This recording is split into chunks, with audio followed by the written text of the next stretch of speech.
Everyone just loves to rush in Bedwars. It's actually the most popular strategy, but there are some times where actually, just maybe, it's a much better strategy to do absolutely nothing.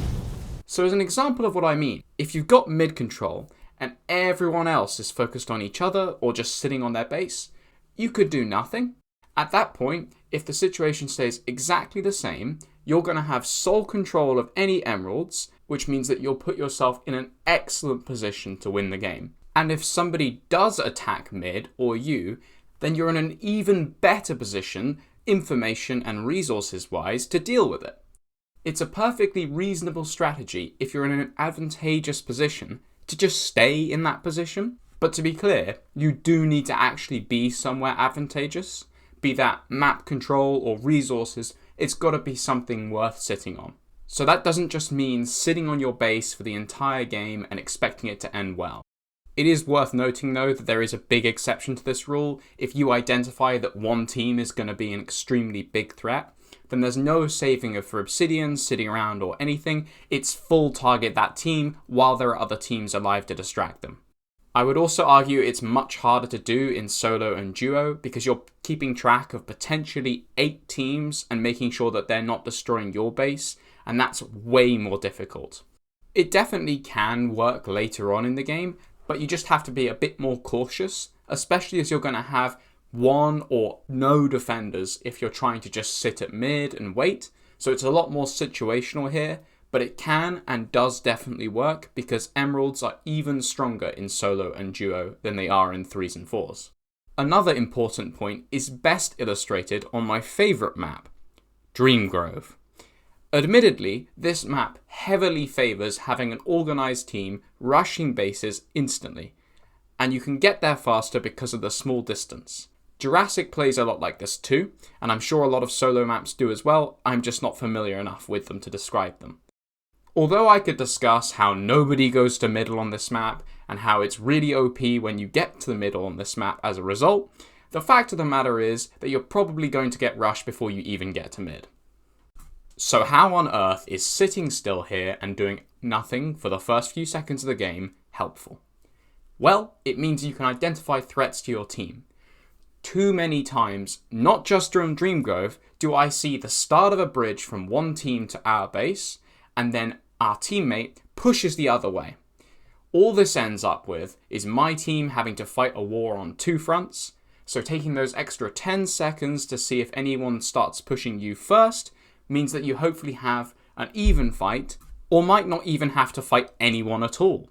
In a similar way, in solo and duo, you obviously want to fight your first direct rush, but after that, sometimes it can be a bit helpful to just take it a bit slower. I would argue that this is less helpful as solo and duo is definitely more rush focused, but emeralds are stronger, so if you have mid control and you can see your base, collecting a couple of emeralds rather than just pushing some random team that's probably going to get taken out by some other level 1000 tryhard anyway, is probably a good idea. So to just quickly sum up this point, sometimes actually just taking a few extra moments to identify which teams you have to fight and which teams you don't want to be particularly giving a really easy way to get to your base is usually a good idea. As a small point, doing nothing also means that you're more likely to have fought less fights, and so you're going to have more resources. So just make sure to take advantage of that. Buy the extra stone sword or the fireball here and there, as those small advantages can and will win games. Now, let's not forget what is seemingly the most and least obvious example of doing nothing in Bedwars. It is clearly no secret that ambushing an opponent is an effective strategy in warfare. I mean, you can stare at Minecraft clips of me beating someone up who had no idea I was there, but hopefully this makes it pretty clear that ambushes tend to go pretty bad for the person or the army being ambushed. And the Romans were the most effective fighting force in the world at the time. So you can definitely beat better players that you happen to face on a daily basis, just with a nice ambush here or there. Also, just doing nothing can be excellent for timing your attack. I mean, surely you've played against teams and players that you just know are better than you. A couple fights and you can tell. See, ideally, you want to therefore time your attacks where there's one or no defenders at all if you can. This works particularly well in teams, as you can hide close to another team's base and still have someone checking in on yours. So as an easy example of this, if I'm waiting at a diamond gen to push, or just allowing an enemy to pass by to find the optimal timing for my push, that's a great way for me to secure a win in a game that otherwise I would not have got. Even late game, timing a push with invers is guaranteed to get the bed if there's only one or two defenders, or even none if you can get that lucky. I'd argue that this is particularly helpful against stronger teams, as they'll tend to rush more. It really does just come down to basic strategy. Sun Tzu might have said it in really fancy terms, but basically, you just want to attack at the best time for you and the worst time for your enemy.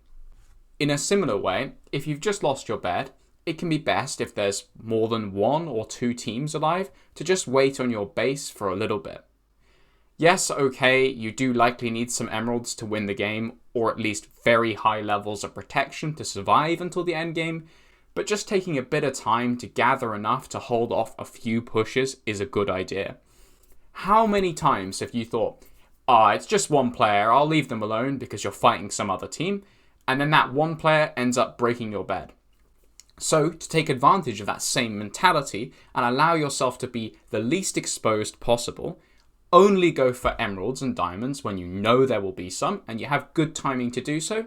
And until then, you can just stack for items that other players are unlikely to have at that point, like golden apples, fireballs, and better gear.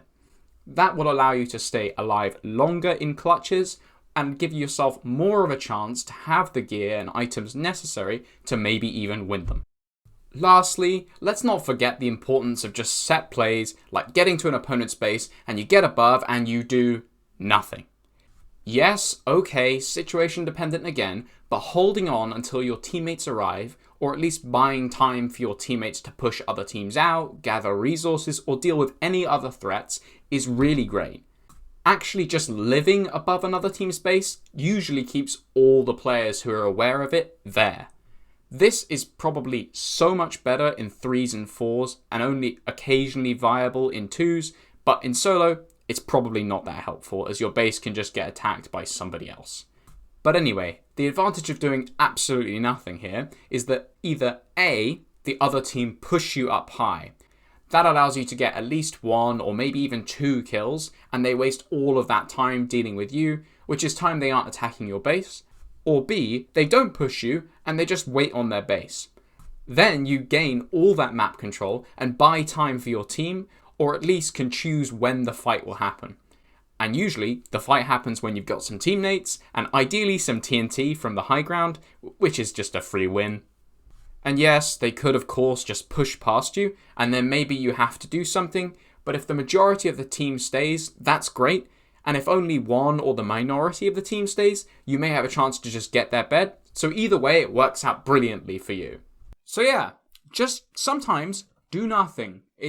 I know it's a shocking concept, but you can and will occasionally win Bedwars slightly more often if you just chill out.